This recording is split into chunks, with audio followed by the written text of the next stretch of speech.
2023 data അനലിസ്റ്റിന് വേണ്ട സ്കില്ലല്ല 2024 വേണ്ടത്. 2023 skills വെച്ചിട്ട് ഫ്രഷർ നിലയിലേക്ക് നിങ്ങളൊരു കമ്പനിയിൽ അപ്ലൈ ചെയ്യുകയാണെങ്കിൽ ഡെഫിനറ്റ്ലി നിങ്ങളുടെ CV റിജക്റ്റ് ആവും. സോ ഇന്നത്തെ വീട്ടിൽ പറയാൻ വേണ്ടി പോകുന്നത് 2023 വെച്ച് കമ്പയർ ചെയ്യുമ്പോൾ 2024 ഡേറ്റ അനലിസ്റ്റ് ജോബിലുള്ള വ്യത്യാസങ്ങൾ എന്തൊക്കെയാണ്, എന്തൊക്കെ അഡീഷണൽ സ്കിൽസാണ് ഒരു ഡേറ്റ അനലിസ്റ്റിന് വേണ്ടത്, ഡേറ്റ അനലിസ്റ്റിന് വേണ്ട സ്കിൽസിൻ്റെ റോഡ് മാപ്പ് എന്തൊക്കെയാണ് എന്നുള്ള കാര്യങ്ങളാണ്. സോ നോൺ IT യിൽ നിന്നും ടെക് ജോബ് നേടാൻ ആഗ്രഹിക്കുന്നവരും അല്ലെങ്കിൽ ഫ്രഷേഴ്സ് ആയിട്ടൊരു ഡേറ്റ അനലിസ്റ്റ് ആകാൻ ആഗ്രഹിക്കുന്നവർ ഈ വീഡിയോ അവസാനം വരെ കാണുക.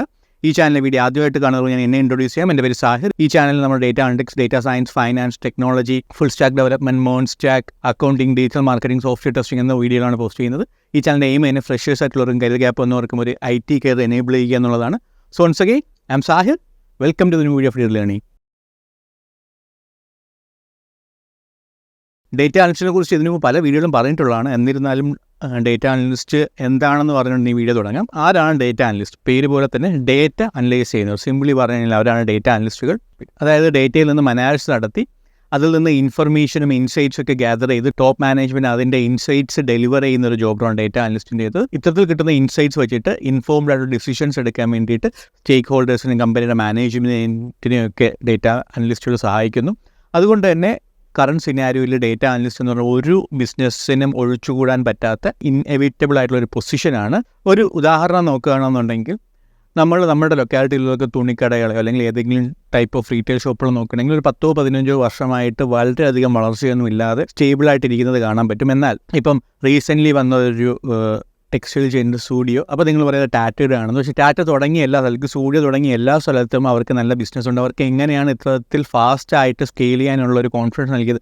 ഡെഫിനറ്റ്ലി അത് ഡേറ്റ അനലിസ്റ്റുകളാണ്. എങ്ങനെയാണെന്ന് നമുക്ക് നോക്കാം. സ്റ്റുഡിയോ തുടങ്ങുന്നതിന് മുമ്പ് കഴിഞ്ഞ 3 വർഷമായിട്ട് ടാറ്റ ഇത്തരത്തിലുള്ളൊരു വെഞ്ചറിനെ കുറിച്ച് ചിന്തിച്ചു തുടങ്ങിയപ്പോഴേ ഇന്ത്യയിലുള്ള എല്ലാ ലൊക്കാലിറ്റിയും എല്ലാ പിൻകോഡിൻ്റെയും ഡേറ്റ കളക്ട് ചെയ്ത് തുടങ്ങി. ഏതൊക്കെ ലൊക്കേഷനിൽ ഏതൊക്കെ തരത്തിലുള്ള ആൾക്കാരാണ് ജീവിക്കുന്നത്, അവരുടെ പെർ ക്യാപിറ്റ ഇൻകം എത്രയാണ്, അവർക്ക് വാർഷിക വരുമാനം എത്രയാണ്, അവർ എന്തൊക്കെ ടൈപ്പ് ഓഫ് ഇൻവെസ്റ്റ്മെൻറ്റ് നടത്തും, അവർക്ക് എത്രയാണ് ഓരോ കമ്മ്യൂണിറ്റിയിൽ സ്പെൻഡ് ചെയ്യുന്നത്, അത് ഏതൊക്കെയാണ് അവരുടെ ഫാഷൻ സെൻസ് ഉള്ളത്, ഏതൊക്കെ ബ്രാൻഡുകളായിരിക്കും അവർ യൂസ് ചെയ്യുന്നത്, ഏതൊക്കെ ബ്രാൻഡുകൾ ഏതൊക്കെ ലൊക്കാലിറ്റിയിലുണ്ട് എന്ന് തുടങ്ങി ഡീറ്റെയിൽഡ് ആയിട്ടൊരു അനാലിസിസ് നടത്തി ബിസിനസ് വയബിൾ ആകുമോ, അതിനുള്ള ലോജിസ്റ്റിക്സ് എഫിഷ്യൻ്റ് ആകുമോ, എവിടെ നമുക്ക് സോഴ്സ് ചെയ്യാൻ കഴിയും, എത്ര മാർജിനിൽ വിൽക്കാൻ പറ്റും എന്നുള്ള കണക്കുകളും പ്രൊജക്ഷൻസൊക്കെ 3 വർഷത്തിന് മുമ്പുള്ള ഒരു സ്റ്റഡിയിലൂടെയാണ് സ്റ്റുഡിയോ എന്ന് പറഞ്ഞ ബ്രാൻഡ് തുടങ്ങിയത്. എന്നിട്ട് സ്റ്റുഡിയോ തുടങ്ങിയിട്ടും അതിൻ്റെ അകത്തും ഒരുപാട് ഡേറ്റ അനലൈസ് ചെയ്യുന്നുണ്ട്. സ്റ്റുഡിയോ മാത്രമല്ല, മൾട്ടിപ്പിൾ ചെയിൻസ് ഓഫ് വെഞ്ചേഴ്സുള്ള എല്ലാ കമ്പനികളും അല്ലെങ്കിൽ എല്ലാ റീറ്റെയിൽ ഓർഗനൈസേഷൻസും എല്ലാവരും ഇതേപോലെ അനാലിസിസ് നടത്തുന്നുണ്ട്. ഉദാഹരണത്തിന് സ്റ്റുഡിയോയും റിലയൻസ് ട്രെൻഡ്സ് പോലുള്ള വെഞ്ചേഴ്സൊക്കെ കസ്റ്റമറിൻ്റെ ഓരോ ഡേറ്റാ പോയിൻറ്റും കളക്ട് ചെയ്യുന്നുണ്ട്. അതിൽ നിന്ന് കസ്റ്റമറിന് ഡിമാൻഡുള്ള ഏതൊക്കെയാണ്, കസ്റ്റമർ ഷോപ്പിലെത്തുമ്പോൾ ഏത് സ്ഥലത്താണ് ഏറ്റവും കൂടുതൽ സമയം സ്പെൻഡ് ചെയ്യുന്നത്, കസ്റ്റമർ ഏതൊക്കെ പ്രൊഡക്റ്റാണ് ട്രയൽ റൺ ചെയ്ത് നോക്കുന്നത്, കസ്റ്റമർ ഏതൊക്കെ പ്രൊഡക്റ്റ് ട്രയൽ റൺ ചെയ്തിട്ട് എടുക്കുന്നില്ല, കസ്റ്റമർ ഏതൊക്കെ പ്രൊഡക്റ്റ് ഏതൊക്കെ സൈസിലുള്ളതായിരിക്കും ഏറ്റവും കൂടുതൽ മൂവ്മെൻറ്റ് വരുന്നത്, കസ്റ്റമർ ഒറ്റയ്ക്ക് വരികയാണെങ്കിൽ ഏത് സാധനങ്ങളാണ് അല്ലെങ്കിൽ എത്ര രൂപയ്ക്കായിരിക്കും ആവറേജ് പർച്ചേസ് ചെയ്യുന്നത്, കസ്റ്റമർ ഫാമിലി അല്ലെങ്കിൽ കപ്പിളായിട്ട് വരണമെങ്കിൽ എത്ര രൂപയ്ക്ക് പർച്ചേസ് ചെയ്യും, കസ്റ്റമേഴ്സ് ഫാമിലി ആയിട്ട് വരണമെങ്കിൽ എത്ര രൂപയ്ക്ക് പർച്ചേസ് ചെയ്യും, ഏതൊക്കെ സ്ഥലത്തായിരിക്കും ഏറ്റവും കൂടുതൽ സ്പെൻഡ് ചെയ്യുന്നത്, അല്ലെങ്കിൽ ഒരു കിഡുമായിട്ട് വരണമെന്നുണ്ടെങ്കിൽ ഏതൊക്കെ തരത്തിലായിരിക്കും അവർ സമയം സ്പെൻഡ് ചെയ്യുന്നത്, എത്ര സമയം ആവറേജ് സ്പെൻഡ് ചെയ്യും, അവർക്ക് ഏത് തരത്തിലുള്ള പ്രൊഡക്റ്റ് ആയിരിക്കും ഇഷ്ടപ്പെടുന്ന, ഒരു ലൊക്കാലിറ്റിയിൽ ഒരു ഡിസൈനിലുള്ള എത്ര പ്രൊഡക്ട്സ് നമുക്ക് വയ്ക്കാൻ പറ്റും എന്നുള്ള കാര്യത്തിലുള്ള ഡീറ്റെയിൽ അനാലിസിസ് നടത്തുന്നുണ്ട്. സോ ഈ അനാലിസിസ് നടത്തി ഇവർ ഈ ക്യാപ്ചർ ചെയ്യുന്ന ഡേറ്റ ഒരു ഡേറ്റ അനലിസ്റ്റിനെ ഏൽപ്പിക്കും. ആദ്യം ഡേറ്റ അനലിസ്റ്റുകൾ കേൾക്കുന്നത് അല്ലെങ്കിൽ ഇവർ കളക്ട് ചെയ്യുന്ന ഡേറ്റ എന്ന് പറയുന്നത് ചിലപ്പോൾ മൾട്ടിപ്പിൾ സോഴ്സിൽ നിന്നായതുകൊണ്ട് തന്നെ അതിൽ മിസ്മാച്ച് വരാനുള്ള പോസിബിലിറ്റി ഉണ്ട്. അപ്പോൾ അതിനെയൊക്കെ ഒന്ന് അൺസ്ട്രക്ചേർഡ് ആവാനുള്ള പോസിബിലിറ്റി ഉണ്ട്. അപ്പോൾ ഇതിനൊക്കെ സ്ട്രക്ചർ ചെയ്തതിന് ശേഷം ഇതിൽ നിന്ന് അവർ ഇൻസൈറ്റ്സ് ഡെറൈവ് ചെയ്തതിന് ശേഷം അവർ അതൊരു ഔട്ട്പുട്ട് സ്റ്റുഡിയോയിലുള്ള അല്ലെങ്കിൽ റിലയൻസ് ട്രെൻഡ്സിലോ അല്ലെങ്കിൽ അതേപോലത്തെ റീറ്റെയിൽ ട്രെൻഡ്സിൻ്റെ ടോപ്പ് മാനേജ്മെൻറ്റിൽ ഏൽപ്പിക്കും. അവരതിൽ നിന്നായിട്ടുള്ള ബിസിനസ് ഗ്രോത്തിന് വേണ്ടിയുള്ള കാര്യങ്ങൾ, നെക്സ്റ്റ് ഇയർ പ്രൊജക്ഷൻസും ബാക്കി കാര്യങ്ങളും ഇങ്ങനത്തുള്ള അനാലിസിസും സ്റ്റഡിയിൽ നിന്നും ഉണ്ടാക്കിയാണ് ചെയ്യുന്നത്. ഇതാണ് ചുരുക്കത്തിൽ പറഞ്ഞ ഡേറ്റ അനലിസ്റ്റ് ചെയ്യുന്നത്.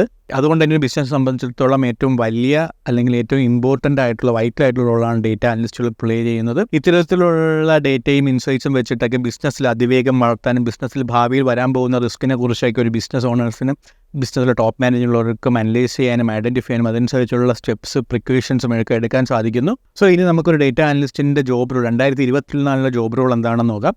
2024 ഡേറ്റ അനലിസ്റ്റ് ജോബ് റോൾ നോക്കുകയാണെന്നുണ്ടെങ്കിൽ അത് കമ്പനി ടു കമ്പനി ഡെഫിനറ്റ്ലി വ്യത്യാസം. ഒരു ചെറിയ ഓർഗനൈസേഷൻ, സ്മോൾ മീഡിയം എൻ്റർപ്രൈസസ് ഒക്കെ ആണെന്നുണ്ടെങ്കിൽ അവിടെ ഒരു ഡേറ്റ അനലിസ്റ്റിൻ്റെ ജോബ് റോൾ വൈഡ് ആയിരിക്കും. അതായത് ഒരു ഡേറ്റ ലൈഫ് സൈക്കിളിൽ 6 പ്രോസസ്സുണ്ട്. Data collection, data acquisition, data cleaning, data preparation, data manipulation, data visualisation, ഇങ്ങനെയുള്ള 6 പ്രോസസ്സുണ്ട്. ഈ 6 പ്രോസസ്സും ചെയ്യുന്നത് ചിലപ്പോൾ ഒരു സിംഗിൾ ഡേറ്റ അനലിസ്റ്റ് ആയിരിക്കും. പക്ഷേ ഒരു വലിയ കമ്പനി എടുക്കുകയാണെന്നുണ്ടെങ്കിൽ അവിടുത്തെ ഡേറ്റയും കൂടുതലായിരിക്കും. അവിടെ ഓരോ പ്രോസസ്സ് ചെയ്യാനും ചിലപ്പം 1-2 ആൾക്കാർ കാണും. അപ്പോൾ അവർക്കൊരു വലിയ പ്രോസസ്സിൻ്റെ ഏതെങ്കിലും നിഷ് സെഗ്മെൻ്റ് ആയിരിക്കും, അല്ലെങ്കിൽ ഈ ഒരു പ്രോസസ്സോ ആ പ്രോസസ്സിൻ്റെ തന്നെ സബ് പ്രോസസ്സൊക്കെ ആയിരിക്കും വലിയ കമ്പനികൾ ഡേറ്റ അനലിസ്റ്റ് ചെയ്യാൻ പറ്റുന്നത്. പക്ഷേ എൻ്റെ ഒരു പേഴ്സണൽ ഒപ്പീനിയനിൽ നിങ്ങൾ ഡേറ്റ അനലിസ്റ്റ് ഫ്രഷറായിട്ടാണ് കയറുന്നത് ഉദ്ദേശിക്കുന്നതെന്നുണ്ടെങ്കിൽ എപ്പോഴും ചെറിയ കമ്പനി കയറുക. സോ നമുക്ക് ഒരുപാട് നോളജ് ഗ്യാദർ ചെയ്യാൻ പറ്റും, ഒരുപാട് എക്സ്പോഷർ കിട്ടും. ഒരു പ്രൊജക്റ്റ് എങ്ങനെ ഹാൻഡിൽ ചെയ്യണം, ഒരു ഡേറ്റ എങ്ങനെ ഹാൻഡിൽ ചെയ്യണം, ഡേറ്റ എങ്ങനെ സ്ട്രക്ചർ ചെയ്യണമെന്ന് പറഞ്ഞാൽ ഇങ്ങനെ ബിസിനസ്സിനെ കുറിച്ച് ചിന്തിക്കണമെന്നൊക്കെയുള്ള ആംഗിൾ ഡെഫിനറ്റ്ലി ഡിറൈവ് എടുക്കാൻ പറ്റും. എന്നാൽ വലിയ കമ്പനി കയറി കഴിഞ്ഞാൽ സാലറി പാക്കേജ് ഡെഫിനറ്റ്ലി കൂടുതലായിരിക്കും, ജോബ് സെക്യൂരിറ്റിയും കൂടുതലായിരിക്കും. പക്ഷേ ഇനിഷ്യൽ ഡേയ്സിൽ നിങ്ങൾക്ക് കിട്ടുന്ന എക്സ്പോഷർ വളരെ കുറവായിരിക്കും.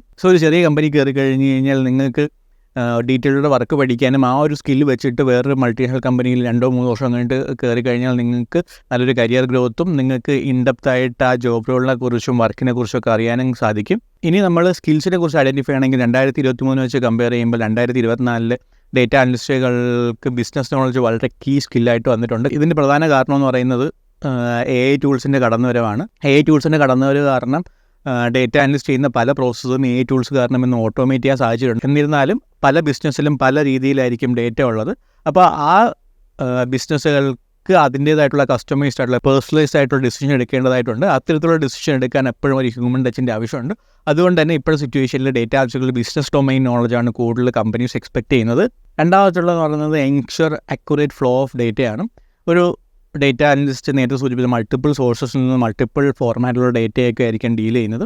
അത്തരമുള്ള സാഹചര്യത്തിൽ അവർക്ക് അതിനെ എക്സ്ട്രാക്ട് ചെയ്യാനും ട്രാൻസ്ഫോം ചെയ്യാനും മൾട്ടിപ്പിൾ സോഴ്സസിലോട്ട് അല്ലെങ്കിൽ സിംഗിൾ സോഴ്സിൽ ലോഡ് ചെയ്യേണ്ടതായിട്ടുള്ള ആവശ്യമുണ്ട്. അപ്പം അതാണ് രണ്ടാമത്തെ റെസ്പോൺസിബിലിറ്റി, രണ്ടാമത്തെ സ്കില്ലായിട്ട് വേണ്ടതെന്ന് പറയുന്നത്. ഇതിനായിട്ട് നമുക്ക് മൾട്ടിപ്പിൾ ടൂൾസ് ഉപയോഗിക്കാം, എക്സൽ, ടാബ്ലോ, പവർ BI അങ്ങനെയുള്ളതൊക്കെ യൂസ് ചെയ്യാം. മൂന്നാമത്തായിട്ടുള്ളതെന്ന് പറഞ്ഞാൽ പ്രോബ്ലം സോൾവിങ് സ്കിൽസാണ്. നേരത്തെ പറഞ്ഞ പോലെ ഓരോ ബിസിനസ്സിനും ഓരോ തരത്തിലുള്ള പ്രോബ്ലം ആയിരിക്കും, അതിനെല്ലാം കസ്റ്റമൈസ്ഡ് ആയിട്ടുള്ള സൊല്യൂഷനാണ് വേണ്ടത്. അപ്പോൾ അതിനനുസരിച്ചിട്ട് ഡേറ്റയിൽ നിന്ന് എക്സാക്റ്റ് ആയിട്ടുള്ള പ്രിസൈസ് ആയിട്ടുള്ള ഇൻഫർമേഷൻ ഗ്യാദർ ചെയ്യേണ്ടതായിട്ടുള്ള അല്ലെങ്കിൽ ഇൻസൈറ്റ്സ് ഡിറൈവ് ചെയ്യേണ്ടതായിട്ടുണ്ട്. ഇനിഷ്യൽ ഡേയ്സിലൊക്കെ അങ്ങനത്തെ ഡിറൈവ്, അങ്ങനത്തെ ക്ലിയർ ഓഫ് തോട്ട്, അങ്ങനത്തെ ക്ലാരിറ്റി ഒന്നും ഒരു ഡാറ്റ അനലിസ്റ്റിന് കിട്ടാനൊന്നുമില്ല. ഒരു 1-2 വർഷം പോകുമ്പോഴേക്കും ഇത്തരത്തിലുള്ള ക്ലാരിറ്റിയൊക്കെ ഒരു ഡേറ്റ അനലിസ്റ്റിന് കിട്ടുന്നത്. അടുത്ത job responsibility present to stakeholders എന്നുള്ളത്. ഒരു ഡേറ്റ അനലിസ്റ്റ് എത്ര കൃത്യമായിട്ടുള്ള അക്യുറേറ്റ് ആയിട്ടുള്ള ഇൻസൈറ്റ്സ് ഡെറൈവ് ചെയ്തിട്ടൊന്നും കാര്യമില്ല, അത് അവർ സ്റ്റേക്ക് ഹോൾഡേഴ്സിനടുത്ത് പ്രസൻറ്റ് ചെയ്യണം. ചെറിയ കമ്പനിയിലേക്കാണെന്നുണ്ടെങ്കിൽ ഡേറ്റ അനലിസ്റ്റ് തന്നെയായിരിക്കും ടോപ്പ് മാനേജ്മെൻറ്റിന് പ്രസൻറ്റ് ചെയ്യണം. വലിയ കമ്പനിയിലേക്കാണ് അതിനകത്ത് senior data analyst, director of data അനലിസ്റ്റുകളൊക്കെ കാണും, അവരായിരിക്കും പ്രസൻറ്റ് ചെയ്യുന്നത്.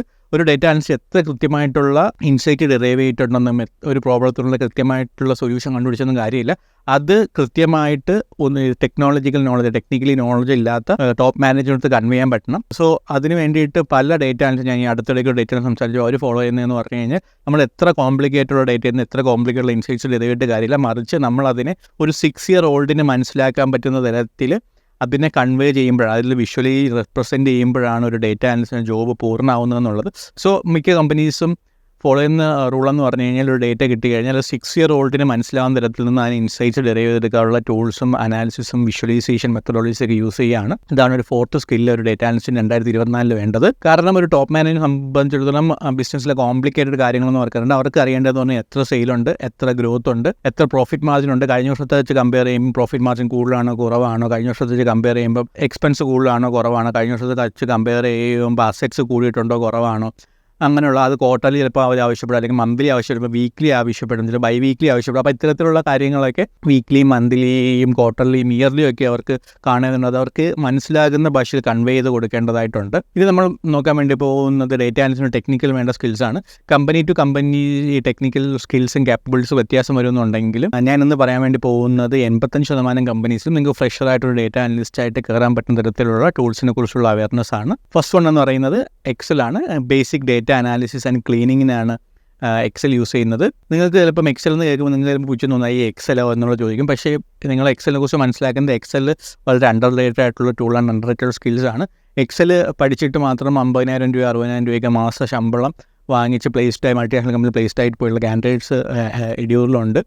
സോ അതിൻ്റെ അകത്ത് ഒരുപാട് അഡ്വാൻസ്ഡ് കാര്യങ്ങളുണ്ട്, അഡ്വാൻസ്ഡ് ടൂൾസ് ഉണ്ട്. അപ്പോൾ അത്തരത്തിലുള്ള കാര്യങ്ങൾ power post, what if analysis, regression, chi square testing അങ്ങനത്തുള്ള കാര്യങ്ങളിലൊക്കെ ഉള്ള നോളജ് മാൻഡേറ്ററി ആണ്. രണ്ടാമതായിട്ട് വേണ്ട സ്കില്ലാണ് SQL അല്ലെങ്കിൽ സ്ട്രക്ചേർഡ് ക്വറി ലാംഗ്വേജ് അല്ലെങ്കിൽ SQL എന്നും പറയാം. ഡേറ്റ എക്സ്ട്രാക്ഷനും ഡേറ്റ മെയിൻറ്റെയിൻ ചെയ്യാൻ വേണ്ടിയിട്ടായിരിക്കും SQL യൂസ് ചെയ്യുന്നത്.